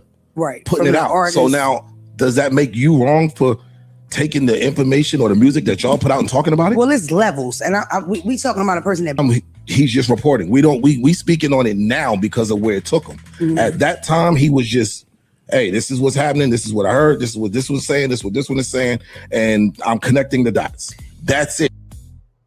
Okay. Here's the thing, right? There's a difference between just saying anything for entertainment and being about your shit. Nikki News has been here for most of these tours. And whenever we have broken down media stories, and I said this to Grown Woman Don't Try Me, I asked her this rather, do I not cover more of the media industry and how it relates to Black culture more than anybody else on YouTube or on social media? Because the media stories we have broken here, you haven't heard from Kempire, you haven't heard from Lovely T, Toss Away K, Binge-worthy, and all due respect to three of them except Toss Away K, because she talked about Cardi B and her child having herpes, and when you do that, you get no respect from me. But we have covered and broken down and taken the inches of media and have expounded upon knowledge that, guess what, you probably haven't heard before. But here's the thing, though. Not only do I study this shit, but I also went to Kent State University, also Arkansas Tech University in Russellville, and I studied this shit. I researched this shit. I'm the dude that will find an article from years ago, which I have done here on YouTube, just to bring it into modern day so you can get a better understanding. Now, don't white girl will say, hey, you know what? This Braylon dude actually know what he talking about. He talked about the NBC Universal, spinning off their cable networks. This dude seems to know about the Warner Brothers deal. This dude seems to know about franchises and how that connects to theme parks and how that connects to merchandise. This dude seems to be about his shit. And sure, anybody can talk about media commentary. Sure. But that's different than somebody having a Glock to your head because of a move you made. Gene Deal, who's been on the Everyday Riders or Streets podcast, this, that, and the third, has more credibility than ACK or PD Akademiks. Like, come on now. Like, let's stop this shit. Okay, so let me put it like this. If ACK or PD Akademiks had an album, right? And LL Cool J put out an album, do you honestly think that people are going to go see ACK or PD Akademiks on tour before LL Cool J? Come on now. There's a difference here. There's a distinction. There is a weight that is understood to this shit. Let's keep going. During the new episode, Mona Riera has said, I really don't like PD Akademiks. She said, adding that learn about his early content made her question how people let that fly. Her co-host kept it mostly neutral, given PD Akademiks' history with the show and its cast, leaving Mona standing alone her critique. PD Akademiks did hold back his live stream response, dismissing Mona as not relevant enough and accusing her of talking about him for attention. Bruh, everybody talks about you. Bro, you a public figure. This comes with it. And by the way, you got this smoke from Mona, but yet when Sassy Santana wanted to see your ass outside, yo Mitch ass did not want to come out the house. Because you had all that smoke for Young Miami. Bruh. She had every right to say what she said, and she was not the only person that dragged you, shaded you, and mentally blown you off about what you did. And here's the thing. PD Akademiks got Tariq energy. You remember that moment where the Glock was to Tariq's head? And when Ghost said, you know what? If you wasn't my son, you would be an enemy. Keep thinking you're smarter than me. Don't make that mistake again. It's very easy to be gangster in Grand Theft Auto, but it's real different when you gotta be a gangster and the wrong move you make can end your life in real life. Okay, all right. Oh my Lord, he also suggested Joe Budden might need to keep Cass Cowbray. PD Akademiks claims Mona overtalks her co-host and they tired of her dominating the pod. Well, last time I checked, that's Joe Budden's podcast. So you have no say so. Moving on. Child, this story here, trigger warning everybody. I saw this story and had to bring it to y'all. Passenger who died on cruise ship was served 33 drinks, lawsuit claims. Yeah, we'll get to this here in just a minute. A 35-year-old California man who died aboard a Royal Caribbean cruise ship last year was served at least 33 alcoholic drinks at the ship's bar. You heard me correctly. 33 drinks. His family claims in a lawsuit. Michael Virgil of Monero Valley boarded the Navigator of the Seas in Los Angeles on December 13, 2024, and his fiancee, Connie Agler, and their son, according to court documents filed in Miami, Florida, where the cruise company is based, as they were on their way to Hacienda, Mexico, Royal Caribbean crew members negligently overserved Virgil in a matter of hours, where he exhibited obvious signs of intoxication, the lawsuit alleges. While intoxicated, Virgil attempted to find his cabin room, got lost, and became agitated, the lawsuit states. Virgil was then confronted by Royal Caribbean security members who allegedly tackled him to the ground and subdued him with their full body weight, the plaintiff's lawsuit claims. So this is Michael Virgil right here, everybody. That's his beautiful fiance, that Connie Agler. Royal Caribbean crew members also allegedly injected haloperidol. I've never heard of it before, but apparently this is a prescription medication used to treat psychotic disorders into Virgil at the request of the ship's captain.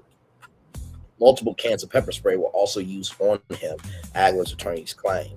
The father ultimately died in the care of Royal Caribbean staff and crew members. The lawsuit states in a statement to CBS News, a Royal Caribbean spokesperson said, "We were saddened by the passing of all of our guests and worked with authorities on the investigation and will refrain from commenting any further on pending litigation." The attorneys noted in the lawsuit that Royal Caribbean had the right to refuse alcohol service to anyone that was physically intoxicated, but alleged that the company failed to do so to protect Virgil's life. They also claimed the cruise line deliberately markets its all-you-can-drink beverage package to passengers and ensures there's a bar at every nook and cranny of the navigator of the seas. In addition, negligence claims in the alleged overservice of alcohol actors. Attorneys also claim Royal Caribbean is negligent in the hiring and training of its crew members, including medical security personnel, alleging they contribute to Virgil's death. This is the second lawsuit in recent months against Royal Caribbean involving a death and the consumption of alcohol. A 66-year-old woman, Dulcie White, went overboard during a Taylor Swift-themed cruise on October 22nd, 2024, after the ship's crew kept serving her alcohol despite signs of extreme intoxication. Her family filed a lawsuit. Her family claimed in a lawsuit filed in November. The lawsuit also cited Royal Caribbean's a limited alcohol beverage package. Because of that drink package, she did overdo it, trying to maybe get her money's worth. Her daughter Megan Clean said she was completely intoxicated in a way that I haven't seen before. It saddens me that this is my last memory of her. So like I said, first of all, very, very sad story here to bring this to y'all. When I saw this, of course I work in beer and wine, and I'm just like, first of all, was this one bartender or was this multiple bartenders? Because if this is the case, Royal Caribbean is held liable. And of course, people are going to say, well, somebody should have been the sober buddy, this, that, and the third. True and untrue. You should be grown up to handle your alcohol. But also, too, Royal Caribbean is a cruise ship. They've been around for a very long time. So, of course, they're going to put bars everywhere because they're trying to diversify, trying to do diversity, equity, inclusion, make sure you're having a good time. And also, too, it's up to you to be responsible for that drink package. But still, the point is 33 drinks in a matter of hours. No. Moving on here to MediaTakeout.com here. Erika Banks arrested on drug distribution charges. The Love and Hip Hop Atlanta star Erika Banks is back into the spotlight, not for reality TV drama. The rapper was arrested in Metro Atlanta on Monday after police saying she was caught riding a stolen car packed with drugs. The Brookhaven police officers pulled over the vehicle after spotting a tinted tag covering a dealer tag that did not sit right. A quick check revealed the car had been reported stolen, setting off a chaotic turn of events. Police say Banks and driver Amani Guriton, 25, were ordered out of the car before officers searched it inside Banks' purse. They allegedly found suspected MDMA. Erika Banks got arrested on Bloodford Highway for intent to distribute because she had a big pack of X pills. Officers also said they discovered grass package for distribution tucked inside the vehicle. Banks is now facing 2 felony charges tied to drug distribution. Guriton is accused of driving a stolen car and carrying drugs of his own. Banks has been riding a wave of fame, since dropping hits like Busted, but this is not her first run-in with Atlanta area police. In August, she was arrested at the airport after a stolen PAL was found in her designer bag. Both Banks and Guriton were booked into the DeKalb County Jail. Like I said, who you hang around sometimes determines where you end up. Hopefully everything will be a-okay with her now. Speaking of, hopefully things will be okay. Stephen A. Smith, child, MediaTakeout.com once again. So basically what happened was Stephen A. Smith would talk to the Shade Room and offered his take on Ray J's fiery reaction. If you guys don't know, Ray J went off on Beyonce and Jay-Z about not taking pictures with Brandy, okay? And so I can't play the whole clip because we're getting close to the end of the show. But right here, this is what Stephen A. said. What you carbon your feelings for what you carbon your feelings for to the point where you have to broadcast to the world? He asked why there are worse things to happen to us than not having pictures taken with somebody. Smith went on to scold Ray J for oversharing, adding, why does everybody have to know everything? And, I don't think Stephen A. Smith was wrong here. I mean, we have seen Ray J on a very broken, tired, and we have seen Ray J in a broken, tired, and decrepit state. The last time that Ray J got talked about, he pulled a POW on stream and has been banned off of Twitch for life, as he deserves. This is his 4th divorce. And of course, I told y'all that he got sued by American Express over for $140,000 over a entertainment platform called the Tronics Network, which, by the way, let me come on the big screen for this. He left Raycon Global, you know, the headphone brand. Guess how much money that was making? He sold shares of this successful company. Guess how much money it was making? $300 million in revenue. $300 million in revenue. He sold his shares to make an entertainment platform a broken, disgusting, and more ratchet version of the Zeus network. And apparently people have not been paid, and there's been a lot of drama. Okay, so listen. So then Ray J responds, right? Child. Stay out of my lane. In a new video, the singer questioned why the ESPN star felt the need to weigh in at all, saying, why are you even talking about this? This isn't even your lane. Now, like I said, Stephen A., he's a king of sport in the sports world, right? But he has talked about personal, things before on his mind. Not too often, but when the vibe is right. But he also has talked about social issues, although nobody asked him to talk about it. But dude, you made this public. When he went up for asking aloud whether Smith had any personal ties to the Carrs and why he seemed so quick to defend them in a situation you had nothing to do with. Dude, you were the one who said, get out my house before I pow you on a stream, sir. You're the one that manipulated your kids on a live stream, sir, to go against their mama. You pushed Princess Love into a pool on national TV. You can't say shit, sir. Ray J began the clip by praising his sister Brandy. She puts me in everything she's ever been in. I'm dedicated to her. She should stop doing that shit. Brandy, stop doing that shit. And I'm speaking to you black to black. Because this dude who you connected to determines your rise and demise. You are our Black Cinderella, although there's another Black Cinderella before Brandy, but that's neither here nor there, but very important point. But with that being said, Brandy, you are in a stratosphere. Ray J is under the ground. Then he shifted his focus to Smith. And man, I was shocked to see you involve yourself in my situation with Carrs because this isn't your lane. He added that the criticism felt personal, explaining you don't know me, so how dare you say I'm in my feelings? Why are you expressing your feelings about you and your feelings? He closed the system in between him and Beyonce's family business, and the way Smith addressed the situation was disrespectful.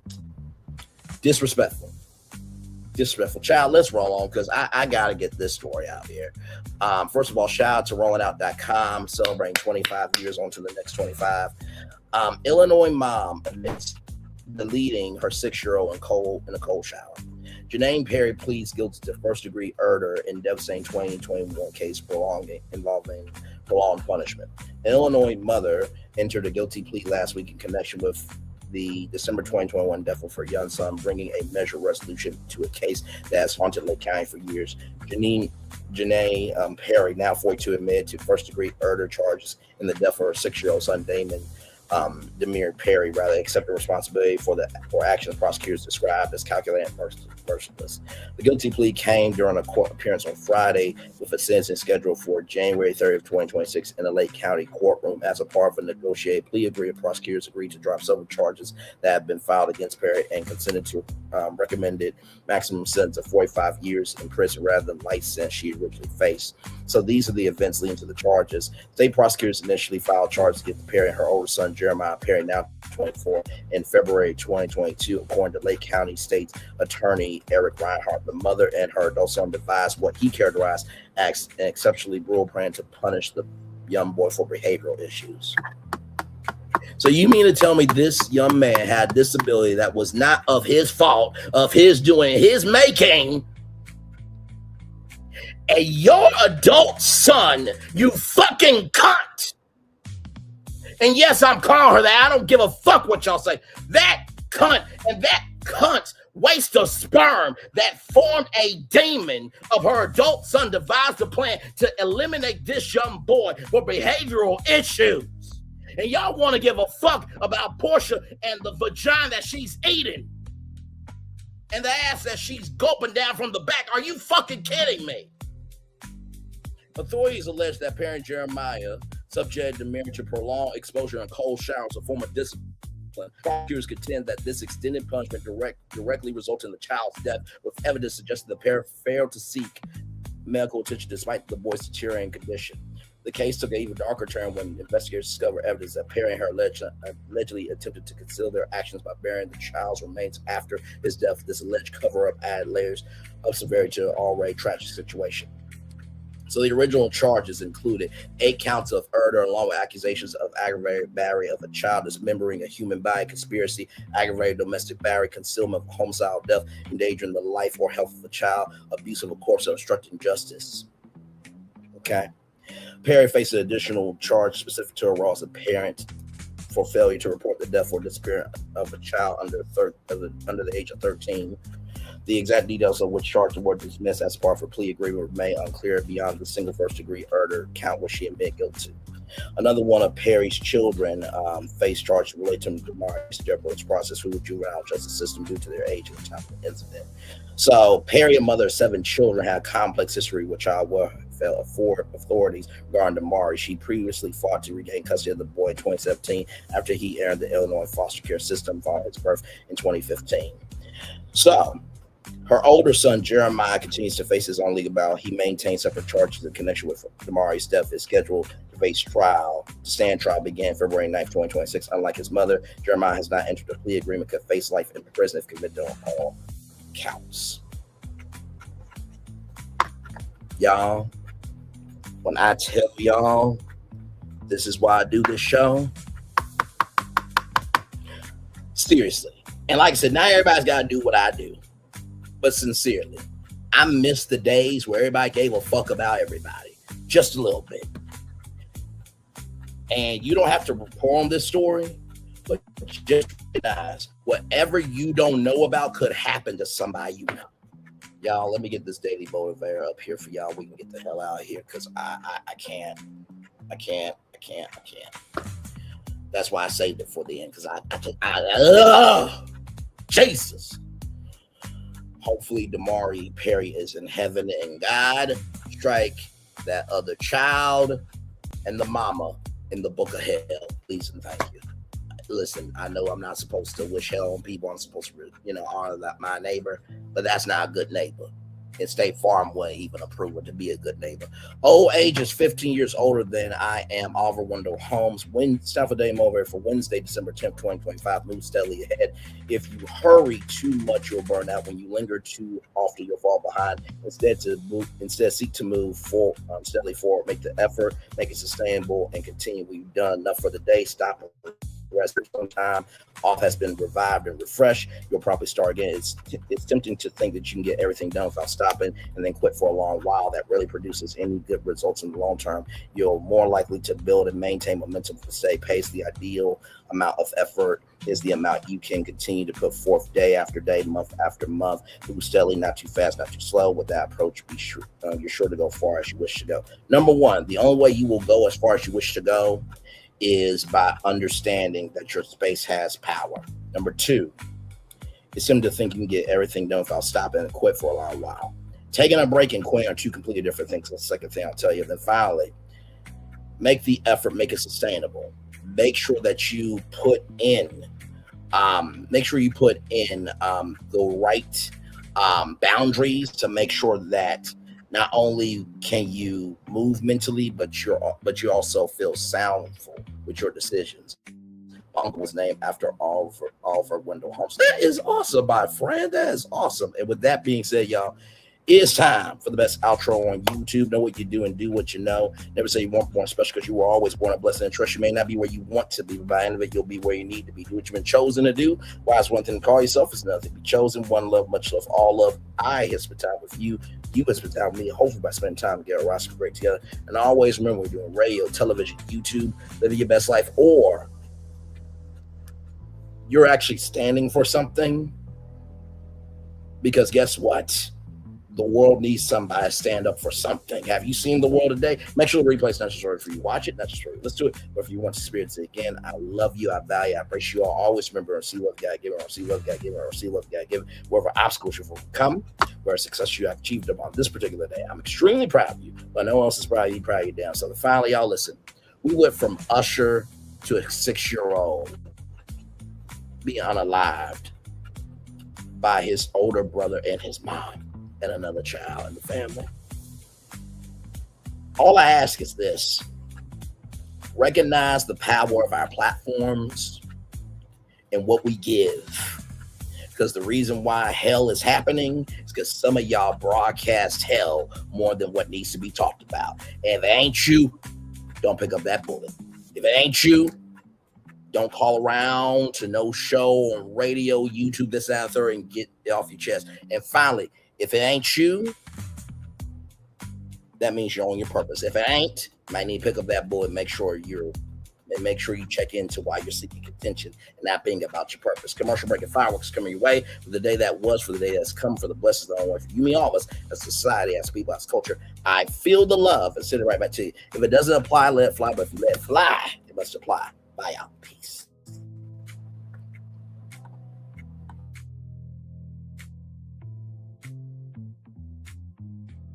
I thought I should tell you, they've been talking about you.